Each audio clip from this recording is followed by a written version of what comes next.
nowhere around here.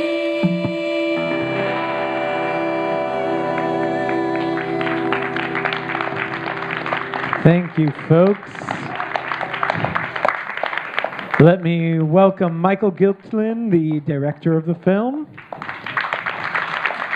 I'd also like to welcome, I'm going to save Issa for last, actually. If we could go now to our moderator for tonight, who is Cyrus Napolitano from Fountain House. Fountain House, by the way, provides opportunities for recovery of men and women with mental illness, and do a lot of work with art, of course, which you've seen here. And of course, a man who's got to be somewhere and needs no introduction, Mr. Issa Ibrahim.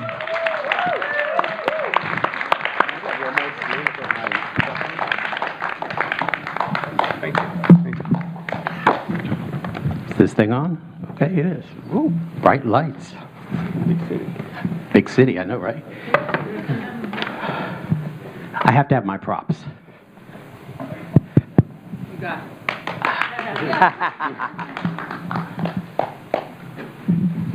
it. Welcome. This is the fourth time I've watched this film. Oh yeah, great. And each time I watch it, I come away with something else that I missed because I was so involved in another part of the scene or the discussion. There's a lot in there. There is a lot in there, and how I want to start this is just kind of give my immediate impressions that I had when I was watching this, and I started pulling Post-its and index cards and just writing down what was coming to mind, because there is a lot in this film. There's a lot going on. So there are two things that stood out as part of the I don't know if you would call it the narrative or just the flow, was first of all the incorporation of music from beginning to end, which I don't recall ever seeing in any documentary on mental health, where I felt as if I was in a musical. And that was before I read up on you or anything about the Living Museum. And I thought, this is really great. And, you know, two musicals came to mind. The first one was Rent, and the other one was Chorus Line, and that has that kind of bohemian quality that I really am attracted to. The second thing, I went, wait a minute, what's this all about? And the two things that came after the looking and listening to the music was, this is a story about people in search of meaning and in search of identity. And I see that, and it flows through the whole film. So I guess my question to you, Michael, is, was that intentional when you set out to make this film, what was it, 2+ years ago? Yeah. Was that what you had in mind, or did, when you started working with everybody at the Living Museum, you know, Dr. Martin and Issa and the other artists, did it change over time into something that we just saw today? Well, maybe a good way to preface that is simply to say that I didn't really go to the Living Museum to make a film, which is pretty important in the story of this film, in a way that I went there actually as a volunteer. I was working on a different film that examined some similar themes, and some of those interests were there, and I'd been doing a lot of research on this other film, and I sort of felt like I needed to be with people to help me think through some of the ideas that I was interested in. And I knew about the Living Museum. I'd known about it for years, so I went there.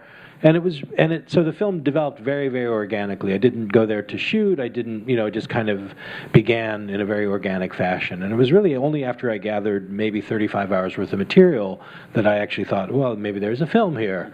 I mean, it took me a long time to come to that point. But I think the thing that I was interested in that anyone that goes to the Living Museum is interested in is the atmosphere of the place, and the atmosphere is, sort of deeply musical on all different levels. So there's a kind of flow, and there's just a lot going on, and so you might, you walk in and the radio is playing by Dr. Martin's desk, and then there's like music playing from the stereo, and then the band might be practicing, and then in John's studio there might be another thing. So as you walk around, you're kind of just completely enveloped in this soundscape that is at times really harmonic, and at other times really cacophonous, and so I felt like that needed to be there. And then of course working with Issa, who's such a great songwriter, that was a natural kind of natural development. Let me just speak to the second point really fast, this idea about the search for meaning, because in a way that's exactly what my interest in the film is. In a way, is I really relate to the people at the Living Museum, the artists, the musicians, the writers. As a filmmaker, as an artist, I really relate to that idea of like this kind of search for meaning and trying to figure out how to make work, and how to make work both because of and in spite of your interior life, and so those kinds of questions are questions that any creative person deals with, and they're maybe on the surface a little bit more, or a little bit more nakedly dealt with in a situation like that. Do you want to talk a little bit about that? Was anything that about the search for meaning and identity? Because you touch on later in the film your identity as someone living with mental illness, as a black man, as an artist. Can you talk a little bit about that? I think it's a common search that I think we all have. Right. We all search. We're all born searching for meaning, searching for something to hold on to, and to put our morals and our values behind, or to just kind of develop us as human beings, without even being conscious of it. It's all just like a constant search from birth to death of why are we here? What does it all mean? And I guess the things that happened in my life have given me a few extra points to kind of touch on, not just like that eternal search, but the mental illness aspect, or just that. It's a whole other, and then how I could lose my mother, and why, and if there is a God, how could I went through that whole period for many years of, there can't be a God if he could allow that to happen, but I came to realize that there is, and that there's a reason for it, and that I'm trying to work that out in my work and just in what I present to the public. So it's just common, and through my work, that's where I find meaning. Right. Yeah, I came away with that same understanding that this is something that we all go through, that we all process. We are all searching for that meaning, that sense of purpose in whatever we do, and that kind of has a ring of normalcy to it. It's not has nothing to do with being sick, I think. Right. There's I think reaching out and trying to find something to hold on to, particularly if you're in a psychotic state, or you're experiencing reality that is not what the rest of the people around you are experiencing. So we're trying to find something to latch onto, and I see that over and over again in the film. I see that at Fountain House, and the whole sense and idea of family and community also, I thought, was very touching and very moving, because that's a very basic human need. Sure. We all want to belong to something, and we all want to have someone or someone else's, multiple someones in our lives. I think that's part of what gives us value, and it gives us some sense of meaning. And the incorporation also of religious motifs and symbolisms throughout the film really were just kind of so powerful to take in. You talk about God, you talk about John Tercy was talking about the devil, and you mentioned Satan, and you have the angels. That scene where the angel, that little angel, where you go from the older black woman playing that beautiful gospel song, and you kind of fade out into where you have this window, and the walls are all painted black, and the windows were painted black, but there was light coming through that, and it was focused on that angel that seemed to be almost in a cage. I think it's one of John's sculptures that's like a a face, basically, or a head, or a body with the angel inside. Yeah. Right, and it The angel also looked inside. like it had a halo on it. Yeah. So again, this is running through the entire film, and I'm going, wow, I can really identify with that. In fact, that's the part of the eternal struggle that we're all born into. At some point, we all will wrestle with good and evil, God and the devil. And so I think that's a very common theme that I've discovered in life, not only just at the Living Museum. And there are a lot of people who, at the museum, most of the people at the museum at some point have wrestled with that in their work and in their private lives. And so it just carries over into discussions we'll have about religion or non-religion, or just, there are a lot of believers and there are a lot of doubters. And so, but I think it's all part of that overall struggle, that overall search that we all have. Now, you did this over 2 years, right? Shot it over 2 years. Shot it over 2 and then years. Probably edited it for another, maybe 2 years. Yeah, okay. So that's a huge commitment. Yeah. But that 4 years of work to show the arc of one single day. Can you talk a little bit about that whole process of coming to, this is where I'm starting off, and kind of getting to this this creation, which is another theme in the film, is creation. The book of Genesis was very prominent there in a couple of places. So you have 4 years to create that one arc, that one day. Can you kind of explain a little bit about how that actually works and how you decide, how you make the decision to take this but not that? And I want to include this, but I'm not going to do that today. Yeah, I mean, that's obviously a big question in any art form, but maybe in filmmaking in particular. Again, I gathered, I don't know exactly, but the figure that I usually use, and I think it's more or less accurate, is about maybe 35 hours worth of stuff. Before I really even started thinking, this is, how should I shape this, or is this even a film? I was still sort of attached to this other film idea that I was thinking about and working on, which kind of eventually became a much smaller film. And then, when you start thinking about a film, I mean, for me, a place to begin is the structure, is the arc, and what is the arc? Is it like the arc of of an idea, the arc of an emotional strand through a character? And here it just made sense because I'd been there so much and so many times, and I had so many different kinds of material. It made sense to think about it in that day, that structure of the day. But I also wanted to, if you notice, there's another kind of arc in the film, or another kind of structural grid that overlays the film, which is there's the arc of the day, but there's also this kind of emotional or even maybe psychological arc where it goes, after lunch we go into this quite dark space, and then we come back out and we talk of the family, and so in a way it felt really important to me to, as I describe it in my little synopsis of the film, it says something like, and maybe it was in the material for the festival here, something like artist examines artists drawn together by shared struggle. And I sort of felt like it was important for us to know what that struggle felt like and what it was like, and what does that struggle mean. And so having that sort of trajectory, that sort of downward and then back upward, hopefully, trajectory seemed important to me. Mm-hmm. Now, the film kind of starts off with you, Issa. Mm-hmm. You're doing that, asking for that little riff on the drums and talking about the A minor 7 note, whatever.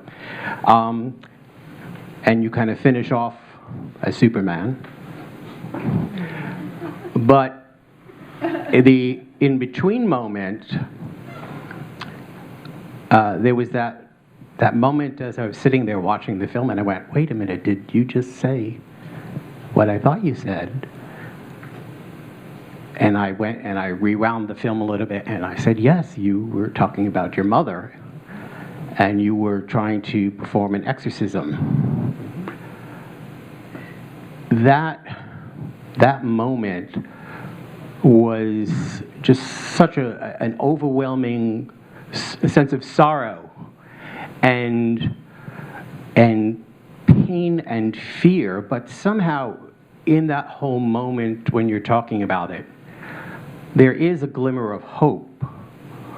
And I know in the beginning of the film you talked about mournfulness and the sorrow, but there's a hopeful component. And again, it kind of flows in an undercurrent, and it kind of peaks up where you're talking about the level of the water. Can you talk a little bit about more of what that was actually like for you to tell your story, the story that is painful and that hurts, and the realization that the reality that you were experiencing was not reality?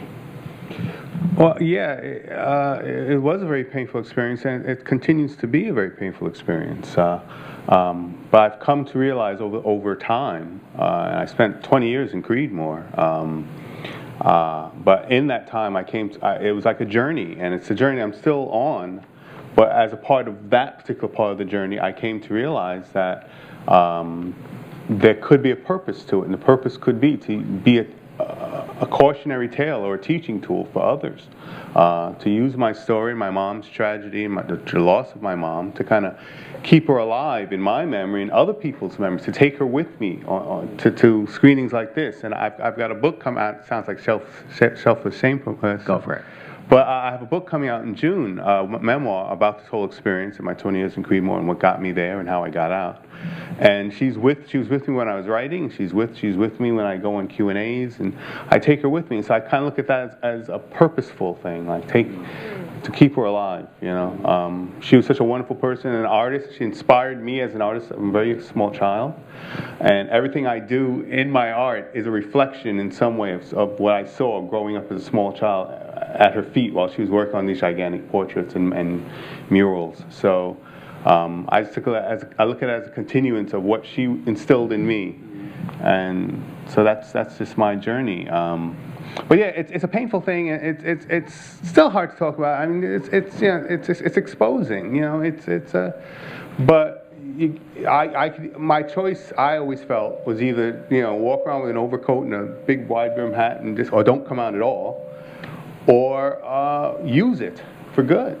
And so I really feel like, if any, marijuana was a very major component in that experience. And I know the marijuana thing is real. It's like a hot button topic because half the country wants to smoke their brains out, and the other half don't care. But as far as I know, in my experience, it was not a good thing in my life. And so if the takeaway, at least from my experience, is to use a joke that I made up about the name of our band, DSM-5, which I feel, but I always say it stands for Don't Smoke Marijuana 5 times a day. It's a great title for a band. We got to take some questions from the Sure. audience, if that's okay. We have a question down here. We'll. With your experience at Creedmoor, did art help you go through was art the main factor of your treatment? I'd like to piggyback on Mr. Napolitano's question. As far as hope, I feel like I'm a prisoner of hope.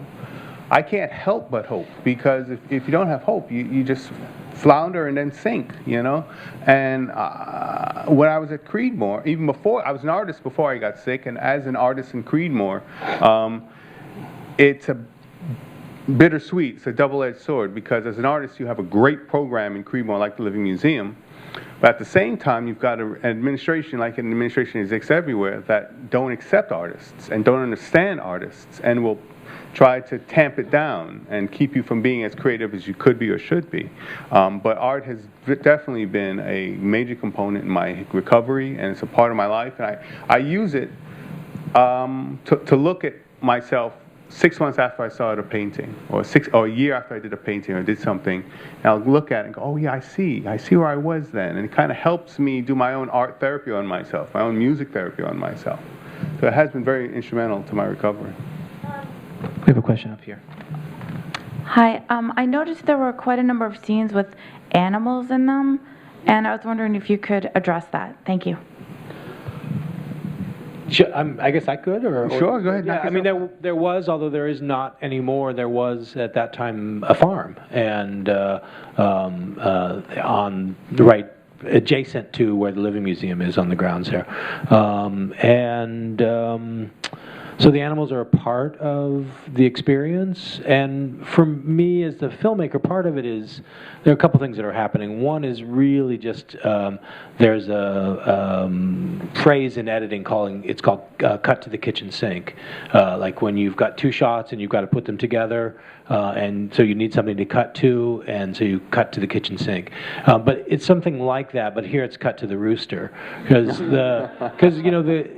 Janos is talking, and we hear this all the time, and I just felt like, well, I have to cut to that. I mean, I couldn't control the crowing of the rooster, but by putting the rooster in the shot and having it look like the crowing was coming out of that rooster at that moment, it sort of normalizes that sound for the audience, so that it makes sense what that sound is. It's not some weird sound off stage, off camera. So that's part of it. And part of it is also the contrast in a way between the sweet, familial fuzziness of the cat and the kind of maybe slightly alien and alienated distance of the poultry. I mean, it's hard to love a turkey maybe in the same way that one loves a cat. And so there's a kind of emotional quality to each animal, and it sort of plays back and forth between that. Thank you. There's a scene in there where you're at like a show. What show was that? Like an art fair or an art? That was New York City Comic Con, Oh, that's what I 2012, thought. at the Javits Center, yeah. One other thing. You showed there were people that were walking through taking a tour. Do you give tours? When I'm there, for a while that was part of my job description. How do you arrange to go on tour? You could come to the museum between Monday and Thursday from 9:30 to 11:30, or then again from 1:30 to 4:30. It's best to come in the afternoon, because if you come a little bit late in the morning, you may get thrown out, like how John was throwing people out for lunch. But if you come somewhere after 1:30, you can just kind of either get a tour if someone's there, or you can just walk around and kind of explore and discover things on your own. Hey, I just want to say that I found this film incredibly inspiring, and as someone who spent a lot of time locked up in psychiatric hospitals and really stretched to try and build community in life and bring people together, it's got me thinking a lot about art asylums and what that would and the relationship between state institutions and outsider artists and people trying to change the world. It's very cool. Yeah. I'm wondering, there was so much beauty in that film, and yet I couldn't help but think, okay, but Creedmoor, what's going on? And are all those people who were there, were they all locked up as well? And and how many people are in the institution now? And what's that? Right now, there's about between 200 and 300 people in the institution. They're not taking any more inpatients off the street. They're all remanded from the courts, or it's become almost pretty much a forensic hospital at this point. But all people who were in the film at some point were inpatients who later worked their way out and became outpatients, and now they still continue their treatment as a part of the Living Museum as a part of their treatment. I'll also just say one thing it made me think of was I was in Argentina last year, and there's this Lucky you. Yeah, it was really pretty amazing, because there's still a lot of asylums there that are in the process of closing down, and there's this radio station that broadcasts out of one of the asylums called La Colifata, and there's a similar scene going on where there's a lot of artists, but ironically the neighborhood around the asylum's getting gentrified, so they're trying to close down the asylum so they can put up condos. Starbucks. Yeah. Thank you so much. Yeah, thank you. Thank you. This was just an observation and a comment. You guys were speaking about the soundscape and the music, and also just the film is beautiful. Congratulations. But the visuals, the sort of the meditative, the quality of the film, and the quiet space in between that gave you time to really absorb and let some of the thoughts and what people were saying, their experiences, and what you imagine was happening in people's minds, of what you imagine they had done, what you think they're thinking, and what they're seeing in their everyday lives, like the animals, and the artwork was just really, really beautiful. I loved that. And just being able to give, screen time to just have quiet and observe. Great. I'd actually say one thing to address that, or to just follow on that comment. It wasn't really a question exactly, but I'll make it into a question and address it anyway. And that's simply to say that, part of that, again, is about how one makes the world in a film. Like the shot of the guy drawing, the graffiti artist. That scene, when I recorded it, when I shot it, there was a radio playing, like some not very interesting 80s song that I wasn't interested in having in the film, and there were people walking by, talking, and so, as is the case in many other sections in the film, I took all of that sound out, put a different atmosphere in, did what's called Foley, so all of the sound is like, Foleyed in, and it does exactly, for me at least, and I hope for you, and it sounds like exactly the thing you said, where it takes you into, in this case, James's sort of interior space. Like you really, everything else drops away, and it's just him and the act of creation, and then his thoughts and stuff. So, in a way, that's what filmmaking hopefully can do: is that you can structure the world. You're not just presented a world; you're building a world. But I think that the world that you created in the film is respectful of the individual. There is an inherent dignity throughout, with all the not characters, that's not what I want, with all the artists. And again, I think this is a fantastic way of showing what living with a severe mental illness is like. There's a lot of things that are relatively normal, but also you're trying to capture, I think, the essence of that individual in that moment, whether it's drawing those lines. And we have a member at Fountain House that does the exact same kind of thing. I walk into the men's room, and he's at the sink, and he has the straight edge, and he's drawing lines, and I don't know what the lines are supposed to be, but for me, okay, he's drawing lines in the men's room, and I'll let him go about doing what he has to do. So I think the dignity and the respect really shines through, and if there's a message that I think that I would like for them to take away, is that component of dignity and respect of the individual. Folks, I'm afraid we're out of time. Good place to leave it. Thank you. But a good note to